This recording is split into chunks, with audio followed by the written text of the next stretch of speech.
Ladies and gentlemen, welcome to another episode of Chair Shots to the Cranium. I'm Stephen Goforth. Before I jump into my interview today, I want to thank everybody for listening, and please support Chair Shots to the Cranium. Go to Instagram and on Twitter, Chair2Cranium. That's Chair the number 2 Cranium on Instagram and on Twitter, and follow us on Facebook. Also, subscribe to our YouTube channel, and also follow or subscribe on Apple Podcasts and on Google Podcasts. Your support is tremendously appreciated. So without further ado, let's jump into the interview with the one and only, the Patriot, Del Wilkes. Wrestling fans, my guest is a very entertaining and accomplished professional wrestler and athlete. Before entering professional wrestling, he was an All-American for the University of South Carolina Gamecocks.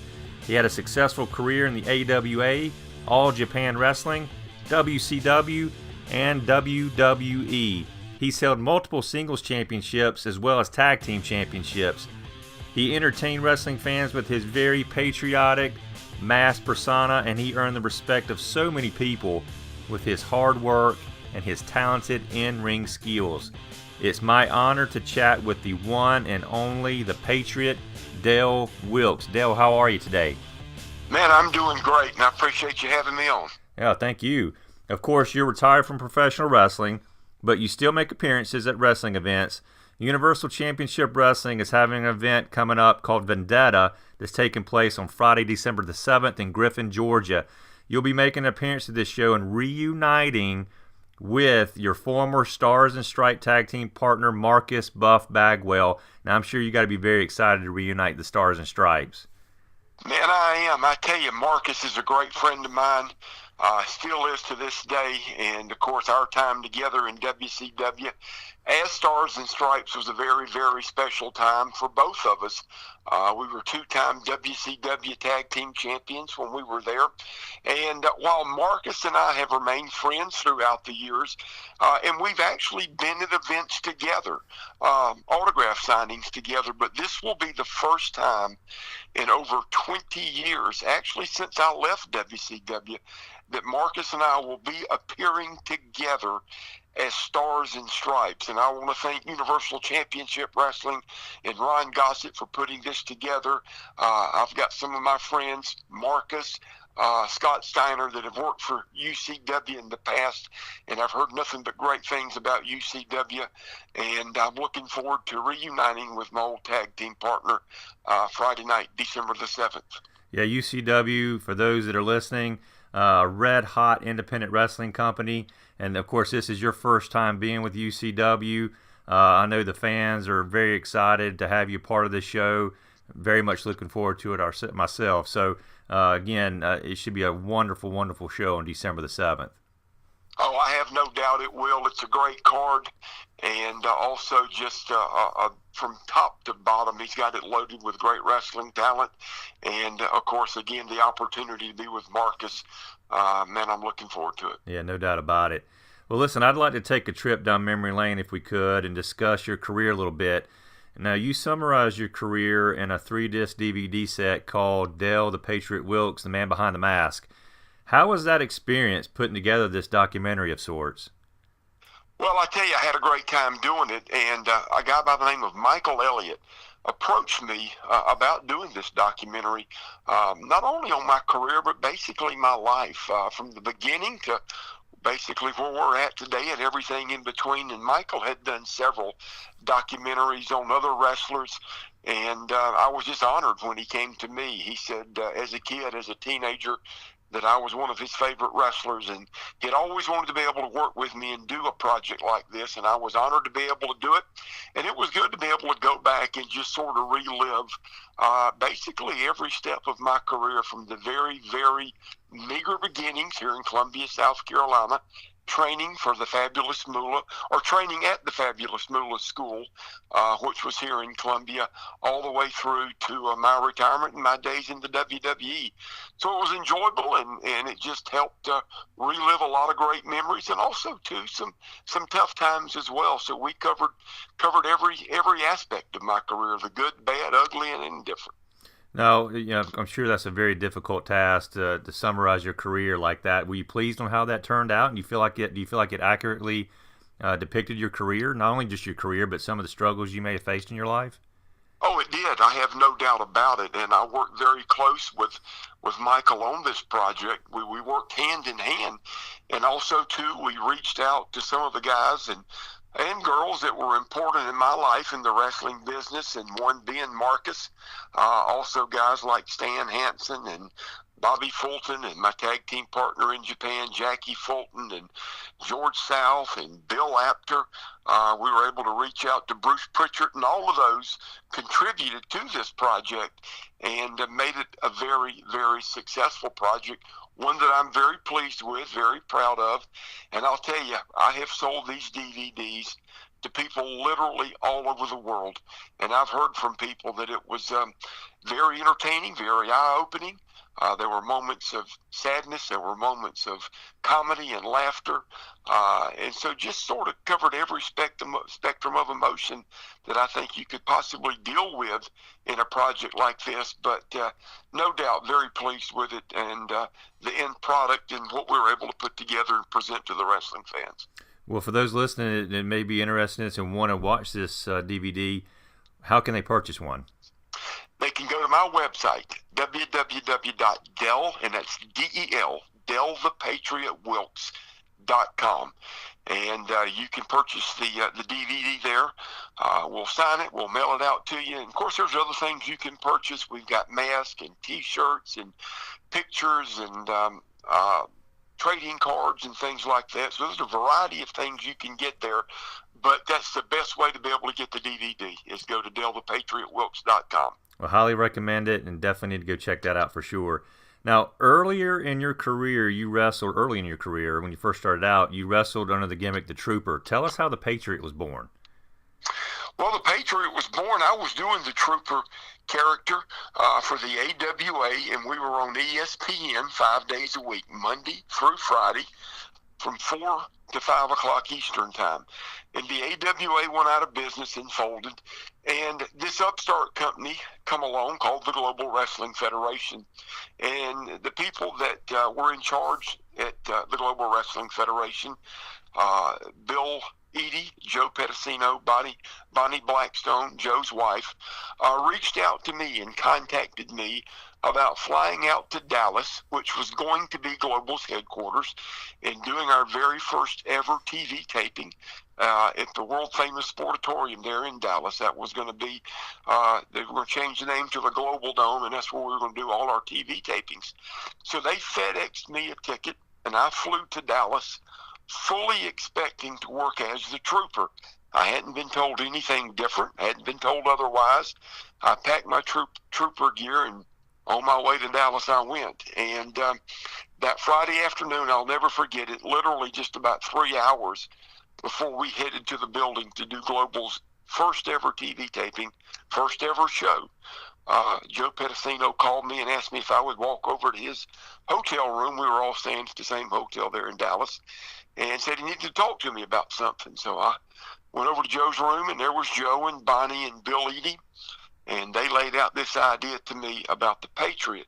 Now, we were involved, and when I say we, our military, the United States military, had gone into Kuwait to liberate Kuwait from when Iraq had invaded Kuwait, Operation Desert Storm. Right. So patriotism was at a real high level then, at a fever pitch level.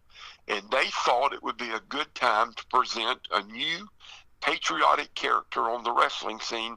And so they presented to me that afternoon the Patriot. They pulled a red, white, and blue mask, red, white, and blue tights, red, white, and blue trunks out of a brown grocery bag, a folded up brown grocery bag Nice. that Bonnie had brought with her. And they laid it out on the bed and presented it to me. And I said, I'm in, let's do it. And that night was the first time the wrestling fans had seen the Patriot character. Now, fans that may not be familiar with this time frame, that was around 1991, 1992 time frame when this correct. happened. Yeah, I remember it very well, and you're exactly right. I think your character hit at the best time. You know, when everything going on in the country at that time, you could not have unveiled your character at a better time, as far as I'm concerned. No, I agree.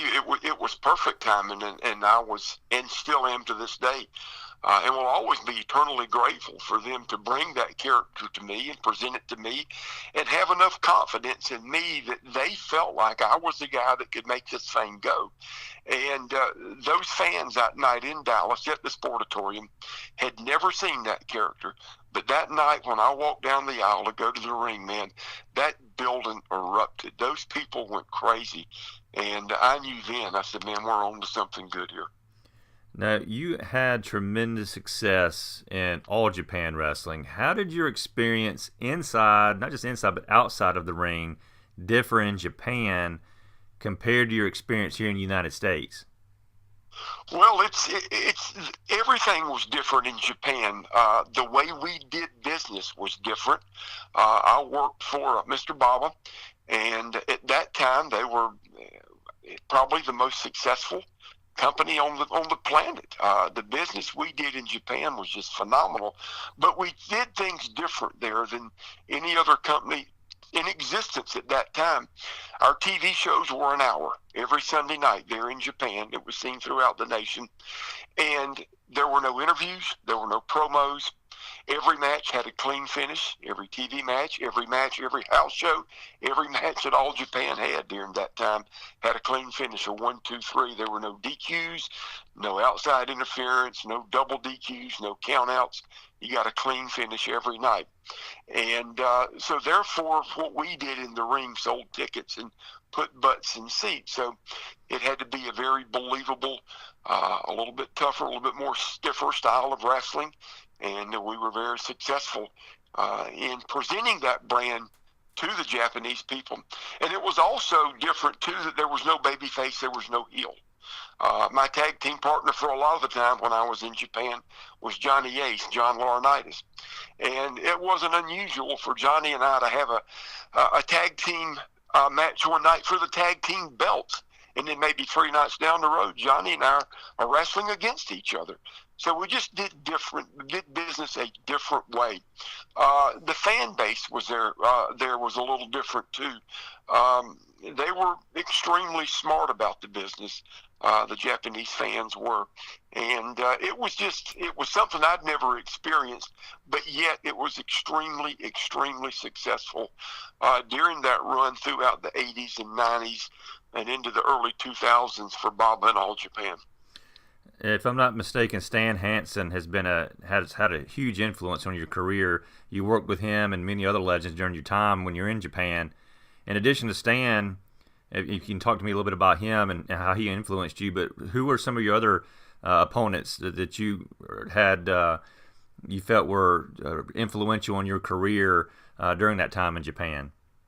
Well, we traveled on buses. The Americans traveled on one bus, and the Japanese had 2 buses that they traveled on.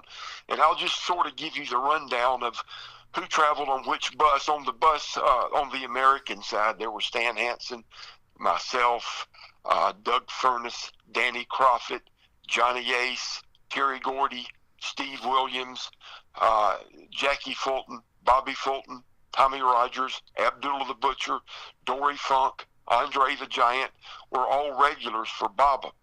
And then on the Japanese bus, you had some of the greatest workers that I've ever been around in Misawa, Kobashi, Taue, Kawada, Jumbo Tsuruta, Juan Akiyama, Mr. Baba himself. And it was impossible to work with that crew and that roster night after night after night and not get better and not learn. And not become a better performer, a better wrestler. And on the bus that we traveled on, I sat directly behind Stan. So we had the opportunity on 6 and 7 and 8 hour bus trips just to spend a lot of time talking business with each other. And I learned a lot from him. He's the most successful American wrestler in the history of Japanese pro wrestling. There's never been anything like Stan Hansen over there. He's iconic. Yeah, no doubt. And to be able to watch him night after night, to pick his brain and just learn from him was invaluable to me. I tell you what, that lariat was something else, wasn't it? I'm sure you're on the receiving end of that a few times. I was, but I learned how to take it. I learned if you sort of crowded Stan, if you let him extend that arm out on you, he could take your head off. But if you sort of crowded him, it ended up being a shoulder tackle, and it was a lot easier to take a shoulder tackle than it was a clothesline upside your skull. No doubt about it. I tell you that, in listening to all those wrestlers that you mentioned, what a tremendous lineup that is. It's unbelievable. Oh, it's the greatest roster that I've ever worked on, and I don't mean to in any way, shape, or form belittle my time for any company that I worked for in the United States. I was privileged to work for all these companies, WCW and WWF at the time, but the highlight of my career was working for All Japan and being a part of that roster, a who's roster of professional wrestling legends. Now, you came back from All Japan to work for WCW approximately 1994 to 1995 time frame. This is where you formed the Stars and Stripe tag team with Marcus Bagwell, Buff Bagwell, back then known as Marcus Bagwell. Whose idea was it to put you two guys together, which resulted in a couple of successful tag team title runs? Well, when I got there, I came in as a singles wrestler. But probably after a couple of months of being there, I was approached by several of the guys that were on the booking committee, and they did booking by committee then. And you had guys like Flair and Kevin Sullivan, and of course Eric Bischoff and Greg Gagne, Dusty, that were all a part of the booking committee. And it was actually Greg Gagne and Bischoff that came to me one night and said, "Look, man, we've got an idea. Taking advantage of your patriotic persona and your patriotic character of putting you and Bagwell together and calling it Stars and Stripes." And I'd known Marcus from our time in the Global Wrestling Federation, and heck, Marcus was maybe 19 or 20 years old back then, and he worked as a handsome stranger. So we'd known each other for a long time, and I was happy to have an opportunity to work with Marcus. He was very professional. He was a hard worker, athletic, looked good, very serious about his craft and his approach to business. So I looked at it as a wonderful opportunity for us to do some special things together, which we were able to do. Well, you left WCW, you went back over to Japan, spent roughly 2 more years, and then you got that call from the WWF. Tell me about that experience and the very entertaining storyline that you had with Bret Hart. Well, I'll take you back several years, back to the early 90s, and I had been approached then by Vince about coming to work for the WWF, but I was obligated to working for Mr. Baba, and that's where I wanted to be at the time, so I passed on the opportunity back in the early 90s to go to work for Vince. And now later on, several years down the road, I'm approached by Jim Cornette, who was in work for Vince at the time, Bruce Pritchard, and Jim Ross. I'd known those guys for a long time, and those 3 guys sort of started working me and asking me if I'd be interested in meeting with Vince. And so I flew up and sat down with Vince and sat down for a couple of hours with him and walked away with a 3-year contract. Now, the funny thing about it was initially when I went to work there and in my meeting with Vince, he really wasn't that high on the character of the Patriot. He just felt like a patriotic character probably wouldn't go over well with the WWF, now WWE crowd. And my point back to Vince was, well, it's been successful in any company I've ever worked for. All over the world, I've been one of the top guys in any company I've worked for, so I sort of beg to differ with you. I think the same can happen here. Mm-hmm. Well, after several weeks of seeing the kind of response I was getting night after night when I'd walk through the curtain and walk down the aisle, and just the reception from the fans and the response I was getting, Vince then realized, hey, man, I can do something with this guy because that character is over and the people are behind that character. So that's when he approached me about the idea of working with Bret Hart. And Bret was the top guy in the company at the time, and he had just turned heel. And as it would happen, he was on this anti-American campaign, and he was just constantly bad-mouthing America, browbeating Americans, and putting the boots to America. Right. So it just worked out perfect. It was perfect timing for the 2 of us to run a program together.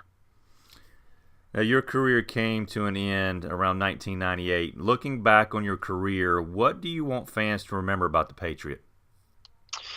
Well, number one, that the character you saw, and I think it's got to be that way with anybody in pro wrestling, that character has got to be close to the person. That they've got to almost be one and the same. And that's who I am. I'm a very patriotic guy that loves this country and loves the way of life here in America and loves to defend this country and stand for this country. And I want them to know that, and I think they know that. And also, too, a guy that loved what he did, a guy that gave everything he had for that business, a guy that put his heart and soul into it, even sacrificed good health for that business. And that's the reason my career ended when it did. Just plain and simple, my body gave out on me. I'd gone through numerous injuries and surgeries, and my body it would no longer hold up and allow me to do what I love to do, which is go out night after night and get in that ring and entertain the wrestling fans all over the world. So I want them also to know that I appreciate them and their support and their love for what we all did. Well, Dale, this is the Cranium Shot portion of the interview. I'm going to say a name. This is going to be a name from your past, and you just give me a one-word answer and give me a brief answer, whatever comes to heart, okay? All right. All right, the Fabulous Moolah. Tough. A tough brawl. Yeah, no doubt. Paul Orndorff. Another gritty, tough, dependable, loyal friend. Harlem Heat. Great opponents. Dr. Death Steve Williams. One bad dude. All right, finally, Vader. Tremendous, one of the greatest big men ever, the most athletic big man ever. Yeah, I would have to agree with you 100% on that one. Just tremendous. Yeah. Well, Dale, thank you so very much. I greatly appreciate your time today. It's been an absolute honor, an absolute pleasure to have this time with you. And again, cannot thank you enough. Well, I appreciate it. I appreciate the opportunity. And once again, we want to let all the wrestling fans know that Friday night, December the 7th in Griffin, Georgia, Universal Championship Wrestling. Be there. It's going to be a great card. And, of course, what a wonderful opportunity for myself and my old tag team partner, Marcus Bagwell, to be back together for the first time in almost probably 23 or 24 years. So it's a big night there in Griffin, Georgia, Friday night, December the 7th. Absolutely. And fans, you cannot miss it. Make sure you check this show out. You do not want to miss this, and you do not want to miss the opportunity to meet the Patriot Dale Wilkes. Again, thank you, Dale. I really do appreciate it. Thank you, man. I enjoyed it.